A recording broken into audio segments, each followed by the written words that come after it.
There's a line in GARP that you say you could look at the arc of your life and find it interesting. That's what it's been for me. It's nice that it has been getting better and better. That's the only thing I pull out of it. I mean, that's nice that it keeps trying. And the fact that I'm offered these amazing things to keep doing stuff that keeps exploring different aspects, that's wonderful too. The first movie was Popeye. Yeah. And if you remember, the opening scene is Robin in a rowboat in a storm. And I was just, here's this huge screen at Chinese theater in Los Angeles. And I thought, that's Robin, my little boy Robin. Look at him. Eat your heart out, world. Here he comes. Performing and doing all these things, we never acknowledge anything negative. And if you do, it gets very violent, like the time, what happens immediately after the scene you just saw is, he starts to confront who you are. So I know who you are. And he would have really hurt Jeff's character if he'd gone any further. And that's why he goes, the hallucination guards against that. It's basically, it is freeing to create that character, because you can really explore kind of where you've been and the aspects of why you would want to deny, and that kind of whole aspect of, performing for the sake of just avoiding. For him, love is such a delicate thing that and even getting it back again, triggers another one of the breakdowns. It's so fragile for him, and that's what makes it interesting. That's why I did it. There's sadness, and then you have to go, there's also hope. I mean, sadness, it's always like, you wish they hadn't happened, but they did. And the purpose is to make you different. It's what they call a Buddhist gift. I would call it the ultimate Christian gift. It's that idea of you're back and you realize the thing that matters are others. Way beyond yourself. Self goes away. Ego, bye-bye. You're not easy on yourself in this show, are you? No. As an alcoholic, I talk about, some warning signs, like DUIs in a cul-de-sac, things like that. The idea of, have you been through it to talk about it and see, this is what you go through. Heart surgery, alcoholism. I went to rehab in wine country just to keep my options open. These are things you got to talk about. You want to talk about it? No. Why is there such a heavy-duty problem with drugs? That addresses the psychology of a nation. That's why I talk about it. You try and tell people you do it. Just say no. No, just say Noriega. No, beyond that. It is something much, much deeper. And yes, you're right, there is something wrong. But people are slowly waking up. The time is over for just sitting going, it'll be taken care of. And I try to address it using the only weapon I have, comedy. And that's all we do. And I hope people wake up, and they are.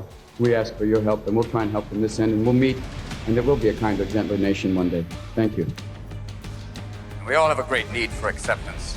But you must trust that your beliefs are unique, your own, even though others may think them odd or unpopular, even though the herd may go, that's bad. I don't envision myself as a teacher or as I can't proselytize to people even when we talk about drugs or anything. You just have to, I'm a player, and in the sense of just in the process of playing, you can talk about some interesting things. That there's things that, why we've evolved to make that connection, to go on, to do amazing things, and that moment, talked about this once, that there is that thing when you create, when you find that little tiny flash, when you find some idea. It's bliss. It's bliss. Well, because the brain gives you the same reinforcement that it does with sex. That's right. And the reason the brain gives you a little hit of endorphin when you create is just to keep you going. Here's a taste. Yes. Keep creating, you get another taste. Because you're only given a little spark of madness. And if you lose that, you're nothing. Basically, when you're really firing and it really works, it's like musicians have said it, or writers say it, it's just, you're just channeling. It's truly that's why you say that divine inspiration where it just passes. You're just letting it through you. Just wanted to ask Robin real quick about what's his favorite type of movie in terms of ones that make social impacts or ones that are fun, loving, like Aladdin, for example. They both. I love doing both of them because I think in their own way they both have some effect. I remember people coming up after Aladdin and saying, it was such a great thing that they could sit with their kid and laugh as much as their child. That, I think, is a great thing. It's like, Sullivan's Travels, where you see people just having a wonderful time, especially in times like this. Why you do a movie is to learn, to expand yourself, to push yourself. It was like Peter Weir when I did Dead Poets Society. He said the power of silence, that he said, you don't have to do anything and make a point. Or the power of thought. But, you learn something and you make a movie, which is a double bill. Yeah, and you get paid. But it's, I mean, that, if the truth is, if they knew it, I'd probably do it for much less. I don't know how much value I have in this universe, but I do know that I made a few people happier than they would have been without me. And as long as I know that, I'm as rich as I ever need to be. You know, there's some movies you do for money, and those are the dangerous ones. Old dogs, we'll talk later. But the idea that you do those and you go, you know why you're making them. It's a kid's comedy, you know it's going to be silly, and you know that's going to be up for grabs. But with something like World's Greatest Dad, it's like, no, you do it as a labor of love, and you do it with friends who you feel like you can do it with and say, hey, we're both in this together, and that's kind of wonderful. They're all done with this kind of love. You know, you commit to it and you go, whatever happens, I'm in, I'm proud. That's always what I want to do, is to try different things and kind of always change perceptions. And change the rhythm. You could. Yeah, break up. It is a rhythm. It's basically saying, okay, now we hit it, that, and then, hit a little harder and then back off and then go berserk like, with the stand-up, which is just free form, and then come back and play something so controlled like a 1 hour photo. Those are all possible. And having that range really helps. For me, it's great. And but having great friends and family that just make life extraordinary. And a world to still go out and see and learn about, which is the most important of all. Just look at your own life and just realize what things are precious to you. That's what I did when I was doing, I would come home and just realize how extraordinary that you have heaven in front of you. That idea that you have, look around and see the precious things, the connection with family, friends, the things and the people especially in your life. My kids are extraordinary. Did they go through rough times? Yeah, but you come out the other side and go, God, they're so amazing. I'm so blessed. I would hope that there would be, if there's an afterlife, that would have the places that or at least a version of the places I've grown that I think are extraordinary here. Mountains, lakes, forests, beaches with perfect curl.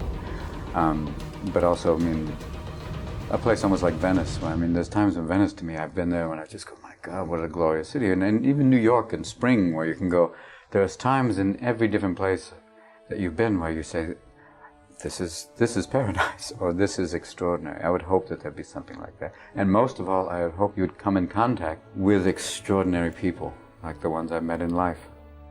The powerful play goes on, and you may contribute a verse. What will your verse be?